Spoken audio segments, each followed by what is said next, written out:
Hi everyone, welcome back to this channel. In this tutorial, I will show you how to track and find NPC locations easily in Heartopia.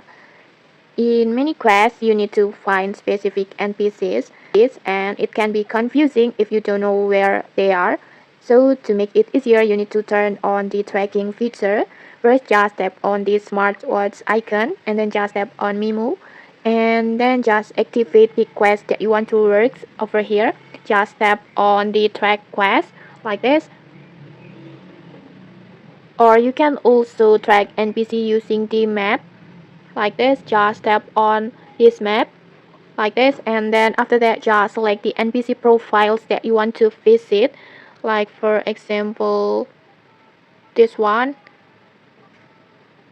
and then next just tap on track like this, and then you go back, and then after that an NPC character will appear as a directions indicator on your screen like this one, and then next just simply follow the directions like this. Just follow the directions, and then next you will reach the NPC easily.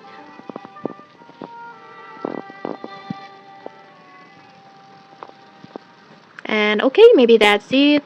If you found this helpful, don't forget to like, comment, and subscribe for more tutorials. Thanks for watching, and see you.